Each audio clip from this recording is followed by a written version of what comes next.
Mr. Chairman. Mr. Secretary, I want to start with something I think we agree on.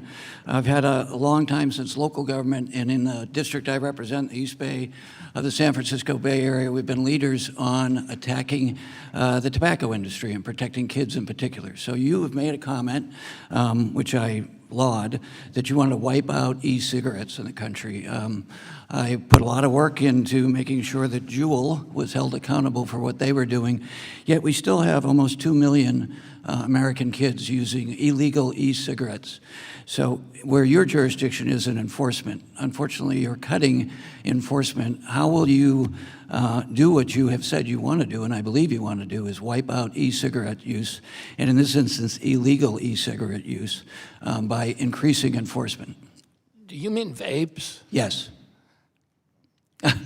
Oh, the Vapes, Juul, companies like we're Juul. increasing it for. I mean, the budget increases enforcement for Chinese vapes. And I've already been, I was in Illinois a couple of weeks ago doing a major enforcement action. We confiscated about 1 million, Pam Bondi and I, about 1 million Chinese vapes. There's an argument for vapes. Vapes reduce cigarette tobacco smoking, which is much worse. That was the argument Juul made, and I'd be happy to have a further conversation. I'd love to have that conversation with you. So on another important matter, and I think, and this goes to SAMHSA behavioral health, you and I have some similar family background. My dad was an alcoholic, and he took his life many years ago. So since then, I've spent a lot of time on behavioral health and mental health.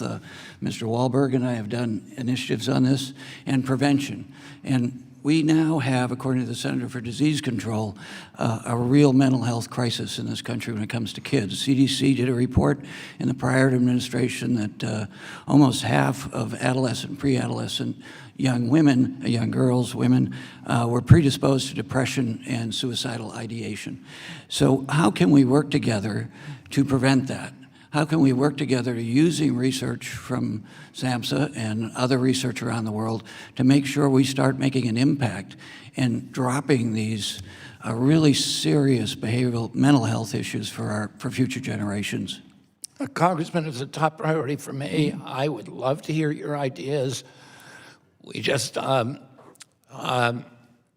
announced the Great American Recovery Plan. I'm working on with Catherine Burgum, with my cousin Patrick Kennedy, who you know, and with many other people who are top in their field, including, I think, Jonathan Sharon, who you probably know from Los Angeles. So we're looking for the best ideas, and President Trump wants us to implement them. This is an issue that is a high priority for him, and as you point out, for me personally, I would love to talk to you about what you think that we could be doing better, and if there's new ideas, we want to hear them. One of the big challenges I see, both from my personal background, which I think you share parts of that certainly, is the deployment of the amazing research that NIH, SAMHSA, the University of California, San Francisco, not far from my district, is doing remarkable work. So the deployment of that research is a real challenge.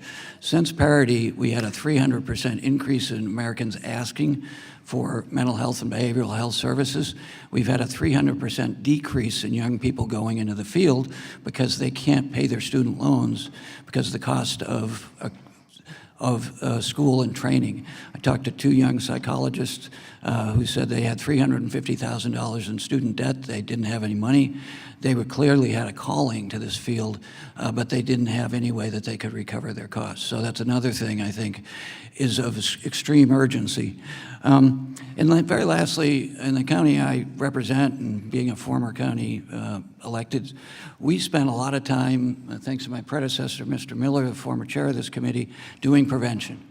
But with the big ugly bill, we've taken all of that prevention, primary care clinics, a lot of the work you espouse. Mr. Miller was very important in changing the nutrition standards in this committee on free and reduced lunch to make sure all the things that you've talked about actually deliver, that we're bringing farm to food, really wonderful food to kids, and we've changed in California. I had a bill in here about getting schools to be able to get grants for kitchen equipment that was more appropriate to your last question, more attuned to preparing food like that. I spent 35 years in the restaurant business. So changing that and changing away from prevention under the big HR 1 is a huge contradiction to what I hear you say frequently, that it's about prevention and knowledge.